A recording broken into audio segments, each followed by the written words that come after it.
இல்லைங்க. நான் என்ன கேட்குறேன், இது வந்து பிரசாந்த் கிஷோரோட கருத்தா, பிரசாந்த் கிஷோரோட கணிப்பா? ஆனால் இதை கணிப்பா நான் சொல்கிறேன்னா, 26ல் திமுக தான் வரும்னு நான் சொல்கிறேன். அது கணிப்பாக இருந்தால் நான் ஆதாரத்தை கொடுக்கணும். அதே தான் அவருக்கும்.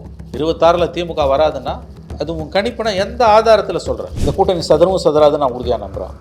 எதிர்த்தரப்பில் தாவேக்காவும் அதிமுகவும் ஒன்று சேர்ந்தால் மட்டும்தான் ஆட்சியை பிடிக்க முடியும். ஆனால் அங்கேயும் பிரசாந்த் கிஷோர் குளறுபடி பண்ணுறாரு. 2025-26 தேர்தலுக்காக மறைமுகமாக திமுகவுக்கு வேலை செய்கிறார் பிரசாந்த் கிஷோர். இது ரொம்ப திமுகவுக்கு குஷிப்படுத்தக்கூடிய, விஜயை உசுப்பி விட்டு நடுத்தெருவில் முட்டு சந்தில் கொண்டு வந்து நிறுத்தக்கூடிய, நடுத்தெரு கூட இல்லை, முட்டு சந்தில் நிறுத்துகிற வேலை இது. அவர் விஜய் பக்கம் போச்சுன்னா அதிமுகவை பிஜேபி சுக்கலாக உடைக்கும், துண்டு துண்டாக உடைக்கும். ஏற்கனவே அதிமுகவுக்குள்ள எடப்பாடிக்கு எதிராக கலக்க குரல்கள் வலுவாக எழ ஆரம்பித்துவிட்டன. பிஜேபியுடன் தான் நாம் போக வேண்டும் என்று 2ஆம் கட்ட தலைவர்களில் 90% பேர் அதிமுகவில் பிஜேபியுடன் போக வேண்டும் என்று விரும்புகிறார்கள்.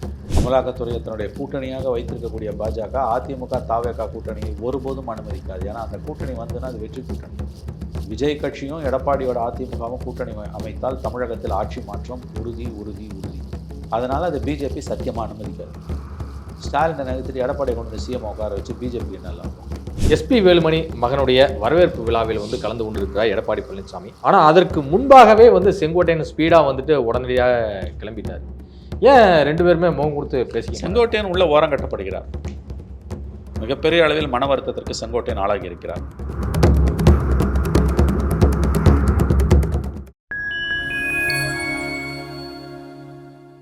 ஃபைன் டைம் வாய்ஸ் நேயர்களுக்கு வணக்கம். நான் உங்கள் சங்கீதுவன். நம்ம சிறப்பு நிகழ்ச்சியில் நம்மோடு இணைந்திருக்கிறார் மதிப்பிற்குரிய மூத்த பத்திரிகையாளர் திரு மணி அவர்கள். வணக்கம் சார். 2026 ஆட்சி மாற்றம் நிச்சயம் ஏற்படும், திமுக கூட்டணி மீண்டும் ஆட்சிக்கு வராது என்கிறார் தேர்தல் வியூக வகுப்பாளர் பிரசாந்த் கிஷோர். சமீபத்தில் புதிய தலைமுறை தொலைக்காட்சிக்கு பேட்டி கொடுத்திருந்ததில் இந்த விஷயத்தை குறிப்பிட்டு பேசியிருக்காரு. உங்களுடைய கருத்து என்ன? இல்லைங்க, நான் என்ன கேட்குறேன், இது பிரசாந்த் கிஷோரோட கருத்தா, பிரசாந்த் கிஷோரோட கணிப்பா? பிரசாந்த் கிஷோரோட விருப்பமா, பிரசாந்த் கிஷோரோட கணிப்பா? Is it Prashant Kishor's wish or his assessment ஆங்கிலத்தில் சொன்னான். இது பிரசாந்த் கிஷோருடைய கணிப்பா, விருப்பமா? இது பிரசாந்த் கிஷோரோட விருப்பம்னா அதுக்கு பதில் சொல்ல வேண்டிய அவசியம் இல்லை. அது ஒரு தனி மனிதனோட விருப்பம், அது அவரோட ஒப்பீனியன். திமுக வராதுன்னு அவர் சொல்லுவார், வரும்னு நான் சொல்வேன். எனக்கு விருப்பம் நான் சொல்கிறேன், அவருக்கு விருப்பம் இல்லை அவர் சொல்லுவார். ரெண்டுத்துக்குமே எந்த ஆதாரத்தையும் கொடுக்க வேண்டிய அவசியம் கிடையாது. ஆனால் இதை கணிப்பாக நான் சொல்கிறேன்னா, 26ல் திமுக தான் வரும்னு நான் சொல்கிறேன். அது கணிப்பாக இருந்தால் நான் ஆதாரத்தை கொடுக்கணும். அதே தான் அவருக்கும். 26ல் திமுக வராதுன்னா அது உன் கணிப்புனா எந்த ஆதாரத்தில் சொல்கிற? இது எதுவுமே அவர் சொல்லியாங்க. போகிற போக்கில் அடிச்சு விடுறது என்ன அர்த்தம்? நீ வியூக வகுப்பாளராக இதை சொல்கிறியா, இல்லை ஜன்ஸ்வராஜ்ன்ற அரசியல் கட்சி தலைவராக இதை சொல்கிறியா? அதை சொல்லு. நீ திமுக ஒரு வருஷம் எலெக்ஷன் ஒர்க் பண்ணியிருக்க. 2020 மார்ச்லேருந்து 21 மே மாதம் 7ஆம் தேதி ஸ்டாலின் முதலமைச்சராக பொறுப்பேற்கிற வரைக்கும் நீ அவங்களுக்கு வேலை செஞ்சுருக்க. திமுகவை பற்றின ஒரு ஃபேர் அசஸ்மெண்ட் உங்ககிட்ட இருக்கும். அந்த கட்சியோட பலம் பலவீனம் எல்லாம் உங்கள்கிட்ட தெரியும். ப்ளஸ் இந்த 4 ஆண்டு கால ஆட்சியை பற்றி உங்களுக்கு ஒரு அசஸ்மெண்ட் இருக்கும். நீ அந்த அடிப்படையில் சொல்கிறியா, இல்லை விருப்பத்தில் சொல்கிறியா?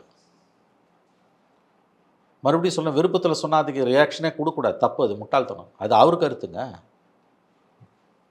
இல்லையா? ஆனால் இதை நான் கணிப்பாக சொல்கிறேன். இந்தந்த தவறுகளை திமுக செஞ்சுருக்குது, கீழே ஆன்டி இன்கம்பன்சி ரொம்ப வலுவாக இருக்குது, மக்கள் மன்றத்தில் திமுக தன்னுடைய செல்வாக்கை இழந்துக்கிட்டு இருக்குது அப்படின்னு சொன்னார்னா அது ஓகே. எதுவுமே இல்லையா? அவர் 2வது முரண்பாடுகளின் மூட்டையாக பேசுகிறார். விஜயை பற்றி பேசும்போது தனியானா அவர் தனியானா 20% ஓட்டு வாங்குவார்ன்றாரு. ஆனால் என்ன சொல்கிறார், 112 சீட் வாங்கி ஜெயிச்சுருவார்னாரு. எப்படி ஜெயிப்பார்? 30% கிராஸ் பண்ணால் தான் ஜெயிக்கவே முடியும். ஒருத்தன் எதை வச்சு நீ சொல்கிற? 2016 40% எடுத்த திமுக எதிர்கட்சியாக 41% எடுத்த அண்ணா திமுக ஆளுங்கட்சி 1% தான். 40% வாங்கினவனே அந்த 1.5% மக்கள் நல கூட்டணி காப்பாற்றுச்சு ஜெயலலிதாவை. இல்லைன்னா ஜெயலலிதா தோற்றுருப்பாங்க. 16ல் ஜெயிச்சு செத்தாங்க 6 மாதத்தில். இன்றைக்கி திமுக தோக்கும்னு எந்த அடிப்படையில் சொல்கிறேன்? எதன் அடிப்படையில் சொல்கிறீங்க? இல்லை, அவர் ஒரு சர்வே வச்சு தான் ரிப்போர்ட்டை கொடுத்துருக்காரு அப்படின்னு சொல்கிறாங்க. சொல்லு, டீட்டெயில்ஸை சொல்லு. எந்தெந்த செக்டார்ஸில் தோற்றுருக்காங்க, எந்தெந்த செக்டார்ஸில் கூடி இருக்குது, எதையாவது சொல்லணும்ல. ஆன்டி இன்கம்பன்சி ஹியூஜாக இருக்குன்னா எப்படி இருக்குது சொல்லு. பொத்தாம்பதுவாக பேசிட்டு போகக்கூடாதுங்க. 2வது, திமுக வெற்றி பெறுவதுக்கு தான் வாய்ப்பு அதிகம் நான் நம்புகிறேன். ஏன்னா எதிர்கட்சிகள்லாம் செதறி கிடக்குது. திமுகவை பிடிச்சி ஓட்டு போடல. திமுக பிடிக்காதவன் 4, 5, 6 உடஞ்சு கிடக்கிறான். ஒரு பக்கம் சீமான் உடைப்பார், ஒரு பக்கம் விஜய் உடைப்பார், இன்னொரு பக்கம் இப்போ அண்ணா திமுக பிஜேபி கூட்டணி இது சேர்ந்தாலும் ஆபத்து, சேராட்டியும் ஆபத்து. ஆனால் திமுக கூட்டணிக்கான அந்த 36-37% ஓட்டு இன்டாக்டாக தான் இருந்துகிட்டு இருக்குது. அப்போ இந்த மாதிரி வந்து சிம்பிள் டேர்ம்ஸில் பேசும்போது திமுகவோட இப்போதைய கூட்டணி தொடரும் பட்சத்தில் இந்த கூட்டணி ஆட்சியை தக்க வைத்துக் கொள்வதற்கு தான் வாய்ப்புகள் அதிகம். நான் உறுதியாக நம்புகிறேன். இந்த கூட்டணி சதராது நான் உறுதியாக நம்புகிறேன். எதிர்த்தரப்பில் தாவேக்காவும் அதிமுகவும் ஒன்று சேர்ந்தால் மட்டும்தான் ஆட்சியை பிடிக்க முடியும். ஆனால் அங்கேயும் பிரசாந்த் கிஷோர் குளறுபடி பண்ணுறாரு. தாவேக்கா அதிமுகவோட போவாதுன்னு தொடர்ந்து பேசுகிறாரு. இவர் யார் சொல்கிறதுக்கு? அதை தாவேக்கா எல்லாம் சொல்லணும். அப்போ நீ யாரோட பி டீம்? 2021 2021 நேரடியாக திமுகவுக்கு வேலை செய்தார் பிரசாந்த் கிஷோர். 2025-26 தேர்தலுக்காக மறைமுகமாக திமுகவுக்கு வேலை செய்கிறார் பிரசாந்த் கிஷோர். 2 தேர்தலையும் ஒரு திமுக தான் வேலை செய்கிறார். ஒன்று வேலை செஞ்சார், இப்பொழுது வேலை செய்து கொண்டிருக்கிறார். விஜயோட மேடையில் ஏறி நிற்கிறாரு. கூடி கெடுக்கிறதுன்னு ஒன்று உண்டு இல்லை. தொண்டர்கள் என்கரேஜ் பண்ணும் விதமாக தானே அவங்க கரெக்ட். அப்புறம் எதுக்கு போய் தாவேக அதிமுக கூட்டணி இல்லைன்னு பேசுகிறேன்? நீங்கள் யார் சொல்கிறதுக்கு? அதை புசி ஆனந்த் சொல்லணும், ஆதவர்ஜனா சொல்லணும், விஜய் சொல்லணும். உங்களை மேடையில் ஏற்றினது இதை சொல்கிறதுக்கா? நீ வியூக வகுப்பாளராக தாவேக்காக்கு இருந்து சொன்னால் கூட அது லாஜிக்கு. வியூக வகுப்பாளர் இல்லைன்னு சொல்லிட்டேன். என்னால் எந்த கட்சியும் ஜெயிக்கிறது இல்லைன்ற உண்மையும் சொல்லிட்டேன், ஒத்துக்கிட்டேன். அப்போ இது வந்து தாவேக்கா அதிமுக கூட்டணி வராதுன்னு சொல்ல முதல்ல நீ யார்? எந்த அடிப்படையில் நீ சொல்கிற? கூட்டணி இல்லாமல் விஜயால் ஒரு சீட்டு ஜெயிக்க முடியுமா? குழந்தைய கூட தெரியும். அப்போ இதை ஊசிப்பி விட்டு நடுத்தரு கொண்டு வர வேலை தானே சார். இவ்வளோ தூரம் ஒரு நம்பிக்கை வச்சு தானே விஜய் வந்து பல விஷயங்களை வந்து பிகேட்ட ஷேர் பண்ணியிருப்பார். அப்படி இருக்கும்போது அவருக்கு எப்படி ஒரு நம்பிக்கை துரோகம் அளிப்பார்? இல்லைன்னா அதுக்கு என்ன பேர்? நான் கேட்குறது ஒரே ஒரு கேள்வி தாங்க. தாவேக்கா கூட்டணி வைக்கிறதா இல்லையான்றதை யார் சொல்லணும்? அதிமுக சொல்லணும், இல்லை தாவேக்கா அதிகாரப்பூர்வமாக பொறுப்பாளர்கள். இவர் யாருன்ற லாஜிக்கே இடிக்குது இல்லை. விஜய் கட்சி எக்கட கட்டு போகுது, உனக்கு என்ன வேலை? அவன் அதிமுக கூட போகமாட்டான்னு தொடர்ந்து சொல்கிறதுக்கு நீ யார்? இது அபத்தமாக இல்லையா? லாஜிக் இருக்கா அதில்? திமுக கூட்டணியிலேருந்து காங்கிரஸ் வெளியேறிவிடும் அப்படின்னு வெளியில் இருக்க எவனாவது சொன்னான்னு வச்சுக்கோங்க. உனக்கு அதுக்கு என்னடா சம்மந்தம்னு கேட்பாங்கல்ல. பேசுகிறதுக்கு ஒரு பொருத்தம் இருக்கணும்ல. அதுதானே கதை இது. அப்போ நீ யாரோட ஆளாவோ ஒர்க் பண்ணுற? பிரசாந்த் கிஷோர் மிகப்பெரிய அளவில் காசு பார்க்கக்கூடியவர். அவரோட சர்வீசஸை இன்ஸ்டிடியூஷன்ஸ் தான் வாங்க முடியுமே தவிர இண்டிவிஜுவல்ஸ் வாங்க முடியாது. ஆங்கிலத்தில் சொல்லலாம், institutions can afford him, not individuals. அவ்வளோ பெரிய பணம் வாங்குறவர். அவர் போய் வந்து விஜயோட மேடையில் ஏறுவாராம், தொடர்ந்து பேட்டி கொடுப்பாராம். எங்கேயோ லாஜிக் இடிக்குது இல்லை. ஆதாயம் இல்லாமல் டேஷு ஆற்றுல போக மாட்டான்வாங்கல்ல, அந்த கதை இது. எந்த லாஜிக்கும் இல்லை குகன் இதில். ஒன்று நீ வியூக வகுப்பாளராக சொல்லணும், இல்லை அந்த கட்சியோட உறுப்பினராக இருந்து சொல்லணும். நீ ரெண்டுமே இல்லை. யாரோ எவனோ எக்கடோ கட்டு போனால் உனக்கு என்ன வந்தது? ஃப்ளெட்ஜாக வந்து விஜய் அவர்கள் அரசியலில் இறங்கினார் அப்படின்னா நிச்சயமாக மிகப்பெரிய மாற்றத்தை ஏற்படுத்த முடியும். பயங்கரமான சீட்ஸை வந்து தாவேக்கா ஜெயிக்கும்னு சொல்கிறாரு அதே பேட்டி. அது ரொம்ப ரொம்ப திமுகவுக்கு குஷிப்படுத்தக்கூடிய, விஜயை உசுப்பி விட்டு நடுத்தரில் முட்டு சந்தில் கொண்டு வந்து நிறுத்தக்கூடிய, நடுத்தரு கூட இல்லை முட்டு சந்தில் நிறுத்துகிற வேலை இது. தனியாக நின்று எந்த கொம்பனாலையும் தமிழ்நாட்டில் ஆட்சியை பிடிக்க முடியாதுன்றது எல்லாருக்கும் தெரியும். ஏங்க திமுக சொல்லுதாங்க நான் தனியாக நின்று ஆட்சியை பிடிப்பேன்னு. இல்லை, எவ்வளோ பெரிய கட்சிங்க திமுக. தோத்தாலும் ஜெயிச்சாலும் திமுகன்றது ஒரு ஆலமரம் இல்லையா? 75 வருஷ கட்சி. சுதந்திர இந்தியாவில் முதல் பொது தேர்தல் 52க்கு பிறகு நடந்த அத்தனை பொது தேர்தலையும் அசம்பிளி எலெக்ஷனை பார்த்த ஒரு கட்சி, 15-16 எலெக்ஷனை பார்த்த கட்சி இல்லையா? அந்த கட்சி இன்றைக்கி 22 எம்பிஸை வச்சுருக்கு. 75 வருஷத்தில் 25 வருஷமாக ஆட்சியில் இருக்காங்க. இன்றைக்கி வந்து மிகப்பெரிய அளவில் வலுவாக இருக்காங்க. அடுத்த தேர்தலில் ஜெயிக்கிறதுக்கான எல்லா வாய்ப்பும் அவங்களுக்கு இருக்குன்னு எல்லாருக்குமே தெரியுது. அது எவ்வளோ பெரிய கட்சி. தொடர்ந்து 2 பார்லிமெண்ட் எலெக்ஷனில் தமிழ்நாட்டையே வாரி சுருட்டின கட்சி. அந்த கட்சி நான் தனி அனுப்பேன்னு சொல்லுதாங்க. கூட்டணி தான். இவர் தனி அனுப்பேன்னு ஒருத்தன் புத்தி சொல்கிறான்னா அவன் நல்லவனாக இருப்பானா? இல்லை, அரவிந்த் கெஜ்ரிவால் ஒரு ப்ளே பண்ணி டெல்லியை கைப்பற்றினாரு, பஞ்சாபை கைப்பற்றினாரு. அந்த பஞ்சாப் கதை, டெல்லி கதைலாம் வேறு, தமிழ்நாடு கதை வேறுங்க. நான் கேட்குறது ஒரு கேள்வி தான். திமுக எவ்வளோ பெரிய கட்சி, மரங்க அது. நம்மலாம் திமுக வாய்க்கு வந்தது விமர்சனம் பண்ணுறோம், அது பேசுறதுனா நம்மலாம் அதுக்கு ஈக்குவல் ஆகிடுவோமா? கிடையாது. நம்மெல்லாம் ஒரு வழிப்போக்கர்கள். நம்ம விமர்சிக்க ஒரு பிரஜையோட உரிமை அது. நமக்கு அது உரிமை இருக்குது, அதனால் விமர்சிக்கிறோம். அவங்களோட பலத்தை என்னைக்காவது குறைச்சி மதிப்பிட்டு இருக்கோமா? அவங்க தப்பு பண்ணுறாங்க, அவங்க தண்டிக்கப்படணும், அவங்க இந்த எலெக்ஷனில் தோக்கடிக்கப்படணும், அப்படிலாம் நம்ம பேசுகிறோம், தப்பு கிடையாது. ஆனால் அவங்களோட பலத்தை கண்டிப்பாக தோற்றுருவோம், அது வேஸ்ட்டு, அப்படி என்னைக்காவது பேசியிருக்குமா? எந்த தேர்தலையும் பேசினதில்லை. அது இன்றைக்கி திமுக விஸ்வரூபம் எடுத்துருச்சு. அந்த திமுக தனியாக நிற்கிறத பற்றி யோசிக்கிறது இல்லை. திமுக தனியாக நிற்கணும்னு எவனும் யோசனையும் சொல்கிறது இல்லை. ஏன்டா நேற்று ஆரம்பித்த கட்சிக்கிட்ட போய் தனியாக நில்லுன்னு சொல்கிறிய? யாருக்கு அதில் பூ சுற்றுறீங்க நீங்கள்? இவர்கள் நல்லவர்கள் இல்லை. யாரோட அஜெண்டாவையும் இவங்க கொண்டு வந்து யாரோட அஜெண்டாவுக்கும் இவங்க ஒர்க் பண்ணுறாங்க. விஜயை கொண்டு போய் முட்டு சந்தில் நிறுத்துகிற வேலை இது. தனியாக நின்று அவர் எப்படிங்க ஜெயிப்பார்? இல்ல விஜய்க்கு வந்து களம் சாதகமா இருக்குன்னு தானே தொடர்ந்து சாதகமா இருக்குன்னா இதுக்கு எந்த முன்னாடி அளவுக்கு? தந்தி டிவி பேட்டிலையும் அதான் ஏங்க, சொல்றாரு, இப்ப எது புதிய சாத- தலைவர்கள் அதான் சொல்றாரு. சாதகமா இருக்குன்னா என்ன சாதகமா இருக்கு? ஆட்சியை பிடிக்கிற அளவுக்கு, தனியாக நின்று ஆட்சியை பிடிக்கிற அளவுக்கு அவருக்கு சாதகமா இருக்கா? இல்ல பெரும் இளைஞர் படை வந்து எல்லா விஜய்க்காக திரள்றாங்க. எல்லா டேஷும் இருக்கட்டும் அவர் பின்னால. ஒருத்தன் ஆட்சியை பிடிக்கணும்னா தொடர் மினிமம் ஓட்டு எதிராக 4 சிதறும் பட்சத்தில் 30% கிராஸ் பண்ணணும். 30%லாம் விஜய்க்கு பத்தாது. விஜய் வந்து ஜெயிக்கணும்னா விஜய்க்கு 40% வேணும். தனித்து மற்றவங்க ஜெயிக்கணும்னா தனித்து ஜெயிக்கணும்னா 40% வேணும் விஜய்க்கு. எங்கே இருக்குது விஜய்க்கு 40%? குறைஞ்சபட்ச மனசாட்சி, அறிவு, நேர்மை எதுவும் இல்லாமல் பேசுகிறாரு பிரசாந்த் கிஷோர். ஏதோ உள்நோக்கத்தோடு தான் பேசுகிறேன். சிம்பிள் கொஸ்டின் குஹன் திரும்பவும் கேட்குறேன். திமுக எவ்வளோ பெரிய கட்சி? திமுக தனியாக நிற்கணும்னு பேசாமல் விஜய் தனியாக நிற்கணும்னு ஒருத்தன் பேசுகிறான்னா கண்டுகொள்ளுங்கள் அவர்களை. அவங்க நோக்கங்களை புரிஞ்சுக்கோங்க.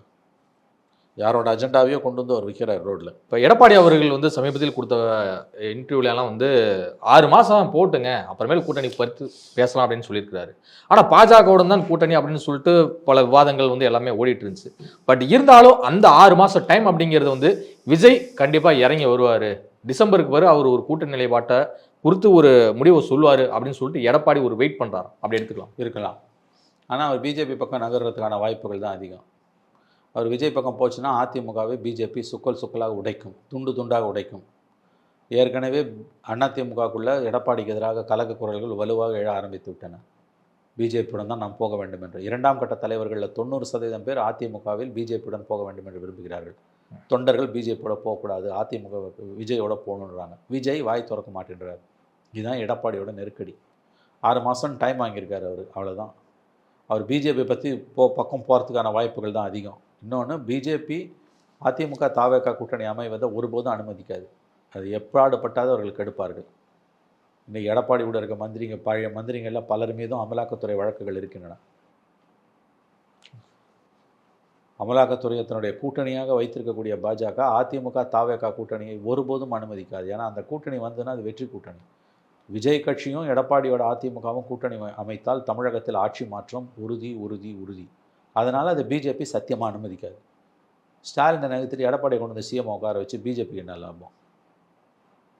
ஸ்டாலின் அரசு அடுத்த ஆண்டு தோற்கடிக்கப்பட்டு தமிழகத்தில் ஒருவேளை ஆட்சி மாற்றம் ஏற்பட்டால் எழுதி வைத்துக் கொள்ளுங்கள், அதில் நேரடியாகவோ மறைமுகமாகவோ பிஜேபிக்கு மிகப்பெரிய ரோல் இருக்கும். பிஜேபியை மீறி இங்கே ஆண்ட முடியாது. அதுதான் திமுகவை இன்றைக்கும் மதசார்பற்ற பலரும் திமுக செய்யக்கூடிய தவறுகளை, திமுக ஆட்சியில் நடக்கக்கூடிய பஞ்சமா பாதகங்களை, ஊழல்களை, வாரிசு அரசியலை, தலித்துகளுக்கு எதிரான கொடுமைகளை பல்ல கடிச்சுக்கிட்டு மனசாட்சியை கையில் பிடிச்சிக்கிட்டு சகிச்சுக்கிட்டு திமுகவுக்கு ஓட்டு போடுறதுக்கான ஒரே காரணம், நாளைக்கு ஒருவேளை திமுக அரசு வீட்டுக்கு அனுப்பப்பட்டால் அமையக்கூடிய ஆட்சியில், அது அதிமுக தாவேகா கூட்டணி ஆட்சியாக இருக்கலாம், அல்லது அதிமுக பாஜக கூட்டணி வெற்றி பெற்ற ஆட்சியாக இருக்கலாம்.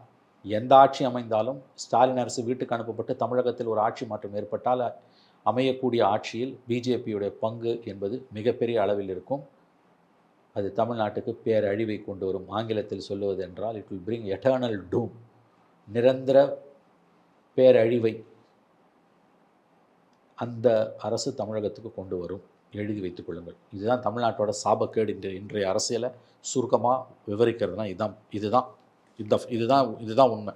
இதுக்கு மேலே பேசுறதுக்கு, குறைச்சி பேசுறதுக்கு எதுவுமே இல்லை. பாஜகவோடு அதிமுக போனாங்க அப்படின்னா ஏற்கனவே டீலிமிட்டேஷன்லாம் இருக்கட்டும், மும்மொழி கொள்கை விவகாரம் இருக்கட்டும், இன்னும் பல்வேறு விவகாரங்கள் வந்து திமுக அணி வந்து பயங்கரமாக பிஜேபி நம்முடைய முதல் எதிரி, தமிழ்நாட்டின் எதிரி அப்படிங்கிறது சித்தரிச்சுட்டே வந்துட்டு இருக்காங்க. இது அதிமுகவும் பாருங்க அவங்க கூட கூட்டு சேர்ந்துருக்காங்க அப்படின்னு சொல்லிட்டு இவங்களையும் வந்து பெருசாக எலெக்ஷன் மத்தியில் ஒரு டார்கெட் பண்ணி அடிச்சிட மாட்டாங்களா? மக்கள் மத்தியில் இதை கொண்டு போகும்போது இந்த 5 ஆண்டு கால திராவிட முன்னேற்ற கழக ஆட்சியோட அவலங்களும் சேர்ந்து தான் மக்கள் மன்றத்தில் நிற்கும்.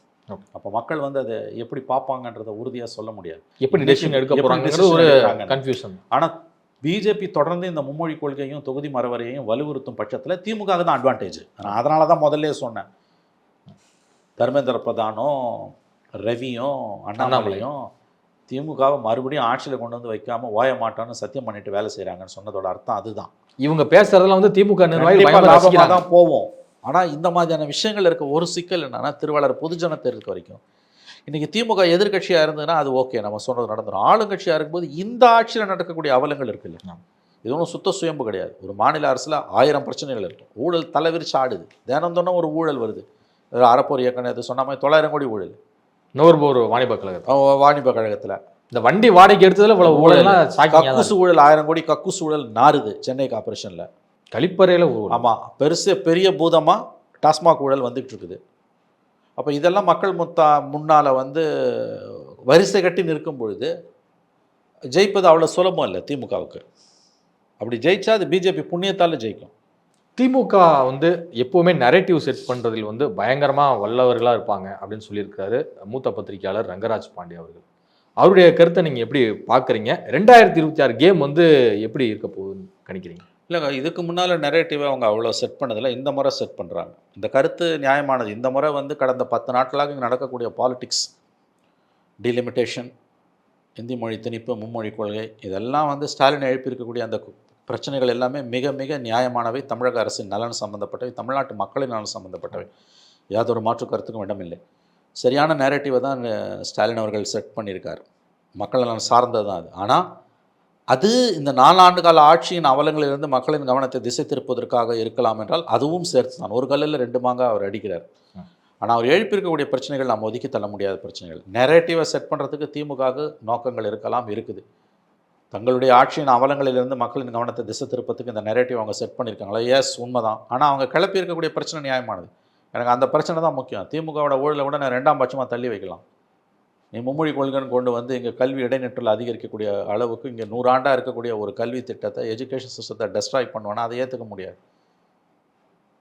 2வது, தொகுதி மறுவரையன்னு குடும்ப கட்டுப்பாடை வந்து திறம்பட செயல்படுத்தியதற்காக இருக்கிற தொகுதி மோசமாக போகும் அல்லது உயருதுன்னா யூபிக்காரனுக்கு 40 சீட்டு உயரும், நமக்கு 10 சீட்டு உயரும்னா ஒரு அர்த்தமும் கிடையாது அதுக்கு. ஆகவே ஸ்டாலின் அவர்கள் கிளப்பியிருக்கக்கூடிய அந்த பிரச்சனைகள், அந்த அவர் வடிவமைத்திருக்கிற, அவர் பில்டு பண்ணியிருக்கிற நேரேட்டிவ் ரொம்ப ரொம்ப நியாயமானது. இந்த சென்ஸ் நியாயமானதுன்னா அதில் அடிப்படை நியாயங்கள் இருக்கின்றன. ஆனால் அதில் இருக்கக்கூடிய ஒரு அரசியல் உள்நோக்கம், அது மக்களின் கவனத்தை திசை திருப்பது அவருடைய ஆட்சியின் அவலங்களில் இருந்து என்றால் எஸ், அதுவும் உண்மைதான். இதான் அதில் இருக்கக்கூடிய சிக்கலை. மோடி கவர்மெண்ட் ஒழுங்காக இருந்ததுன்னா இந்த நேரேட்டிவ்கான அவசியமே இல்லையா? அப்போ ஸ்டாலினுக்கு வந்து பிரீத்திங் டைம்னு வாங்க, மூச்சு விடுவதற்கான இந்த ஆட்சிக்கான இன்னொரு வாய்ப்பை கொடுப்பது மோடி அரசு. திமுக யாருக்காவது நன்றி சொல்ல வேண்டும் என்றால் மோடிக்கு தான் நன்றி சொல்ல வேண்டும். திமுகவும் அவருடைய தோழமை கட்சிகளும் தமிழகத்தில் உள்ள 37-38 மாவட்டங்களிலும் யாருக்காவது கோவில் கட்ட வேண்டும் என்றால் அது நரேந்திர மோடிக்கு தான் கோவில் கட்ட வேண்டும். அதனால் திமுகவையும் அவருடைய நிலை வித்வான்களாக இருக்கக்கூடிய தோழமை கட்சிகளையும் தொடர்ந்து வாழ வைத்து கொண்டிருக்கக்கூடிய தெய்வம் நரேந்திர மோடி தான். இப்போ சமீபத்தில் தென்சென்னை மாவட்ட திமுக சார்பில் நடத்தப்பட்ட ஒரு விழாவில் வந்து பல மூத்த பத்திரிகையாளர்கள் வந்து பேசிய ஒரு விஷயம் வந்து பெரும் வரப்பை ஏற்படுத்தியிருக்கு. திமுகவுக்கான வெற்றி சுலபமாக இருக்காது அப்படின்னு சொன்னாலும் கூட அங்கே வந்து விஜயை நோக்கிய ஒரு அட்டாக் வந்து நடந்துட்டு தான் வந்து இருக்குது. பத்திரிகையாளர்கள் மூலம் என்ன சொல்ல வருது? அதுதாங்க, முதலமைச்சரோட பாராட்டு விழா பத்திரிகையாளர்கள் கலந்து கொள்வது சாதாரணமானது. நானே கலந்து கொண்டு முதலமைச்சரை பாராட்டி கடந்த 2 ஆண்டுகளுக்கு முன்பெல்லாம் பேசியிருக்கிறேன். அதில் ஒன்றும் தவறு கிடையாது. ஆனால் அங்கே பேசுகிறவங்க முதலமைச்சரை பாராட்டி பேசுனது தான் நல்லா இருந்திருக்கும். அதை தாண்டி அவங்க விஜயை விமர்சனம் செய்து விஜயை தூஷிப்பது, விஜய் மீது தாக்குதல் என்பது வந்து சிலர் அப்படிலாம் பேசியிருக்காங்க. அது என்னென்னா, இன்றைக்கி தமிழ்நாட்டில் அரசியல் திமுகவோட தோழமை கட்சிகளாக இருக்கட்டும் அல்லது இது போன்ற பத்திரிகையாளர் நண்பர்களாக இருக்கட்டும், முதலமைச்சர் ஸ்டாலினை பாராட்டுவது என்பது ஸ்டாலினை பாராட்டினா மட்டும் பத்தாது, விஜயை தூஷிக்கணும், விஜய் அட்டாக் பண்ணணும். அப்போ தான் ஸ்டாலினுக்கான பாராட்டு முழுமை பெறும், ஒரு ஃபுல் சர்க்கிள் வரும்னு நம்புகிறாங்க. இப்போ OMCAல அனைத்து கட்சி கூட்டம் முதலமைச்சர் பிறந்த நாளுக்கு நடந்தது. அதில் முத்தரசன், திருமாவளவன், செல்வ பெருந்தங்க, இன்னும் சில பேர்லாம் வந்து விஜயை திட்டுறாங்க.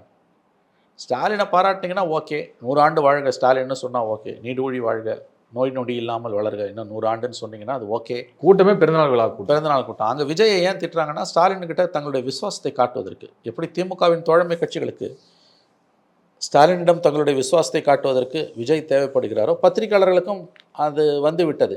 இன்றைய காலகட்டத்தின் வேதனை என்பது முக ஸ்டாலினிடம், திமுகவிடம், முதலமைச்சரிடம் உங்களுக்கு எந்த அளவு விசுவாசம் இருக்கிறது என்பதற்கான அளவுகோல் நீங்கள் முக ஸ்டாலினை எவ்வளவு போழுகிறீர்கள் என்பது அல்ல, விஜயை எவ்வளோ தூரம் திட்டுறீங்கன்றது.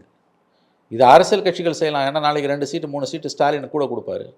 பத்திரிகையாளர்கள் ஏன் செய்கிறாங்கன்னு தான் எனக்கு புரியல. அதிமுகவில் முன்னாள் அமைச்சர்கள் ராஜேந்திர பாலாஜிக்கும் முன்னாள் அமைச்சர் மாஃபா பாண்டியராஜன் அவர்களுக்குமான அந்த ஒரு ஸ்டேஜ் மோதல் என்பது இப்போ பொதுவெளியில் வந்து அம்பலமாயிருக்கு. என்ன செய்ய போகிறார் எடப்பாடி? கட்சிக்குள்ளே பல உட்கட்சி பிரச்சனைங்க. இது எல்லா கட்சியிலும் அதிகாரம் இல்லைன்னா இருக்கும், அதெல்லாம் அவர் சரி பண்ணிடுவார். இல்லை தொலைச்சி போடுவேன் அப்படின்லாம் சொல்லிட்டு ஒரு அதெல்லாம் சீன் போடுறதுன்னு அப்படி தான் பேசுவாங்க. அதுக்கப்புறம் அவங்களும் நாடார் சங்கம் போஸ்டர்லாம் ஒட்டணுன்னா பம்புறாரு ராஜேந்திர பாலாஜி.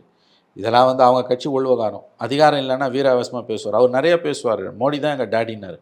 ஆமாம், இப்படிலாம் பேசினவர் ராஜேந்திர பாலாஜி. ஏற்கனவே சிபிஐ வழக்கு அவர் மேலே இருக்குது. அதனால் இதெல்லாம் நீங்கள் பெரிதுபடுத்த தேவையில்லை. இது கட்சியோட உட்கட்சி விவகாரம். எஸ்பி வேலுமணி மகனுடைய வரவேற்பு விழாவில் வந்து கலந்து கொண்டிருக்கிறார் எடப்பாடி பழனிசாமி. ஆனால் அதற்கு முன்பாகவே வந்து செங்கோட்டையன் ஸ்பீடாக வந்துட்டு உடனடியாக கிளம்பிட்டார். ஏன் 2 பேருமே முகம் கொடுத்து பேசிக்க? செங்கோட்டையன் உள்ள ஓரம் கட்டப்படுகிறார். மிகப்பெரிய அளவில் மன வருத்தத்திற்கு செங்கோட்டையன் ஆளாகி இருக்கிறார். ஒரு உரையில் 2 கத்தி இருக்க முடியாது. அந்த ஒரே சமூகத்தை சார்ந்தவர்கள், ஒரே பிராந்தியத்தை சேர்ந்தவர்கள். செங்கோட்டையனை எடப்பாடி பழனிசாமி ஓரங்கட்ட ஆரம்பித்திருக்கிறார். செங்கோட்டையன் ஒரு பழைய எம்ஜிஆர் 72 கட்சி ஆரம்பிக்கும் போது அதில் இருந்த தொடக்க கால உறுப்பினர். ஆகவே இது செங்கோட்டையன் விவகாரம் எடப்பாடிக்கு வரும் நாட்களில் ஒரு பிரச்சனையாக உருமாறலாம். இது கூட்டணி எப்படி அமைவது என்பதை பொறுத்தது. மற்ற முக்கியஸ்தர்கள் இன்றைக்கு எடப்பாடி பக்கம் நிற்கிறார்கள். நாளைக்கு செங்கோட்டையன் வெளிப்படையாக குரல் எழுப்பினால் எங்கே போவாங்கன்னு நமக்கு தெரியாது. செங்கோட்டையன் ஒரு ஓல்டு ஹார்ஸு. ஆனால் பெரிய அளவில் எடப்பாடி எதிர்க்கிற அளவுக்கு அவர்கிட்ட பணபலமோ இன்றைக்கு கட்சிக்குள்ளே தொண்டர் பலமோ இருக்கான்னு கேட்டிங்கன்னா இல்லை. அதுதான் உண்மை. அதனால் செங்கோட்டையன் விவகாரத்தில் எடப்பாடி கை தான் ஓங்கி இருக்கிறது என்பது தான் இன்றைய கலை யதார்த்தம். இதுவரை உங்கள் பல்வேறு கருத்துக்கு கொடுப்பதற்கு நன்றி சார். நன்றி சார்.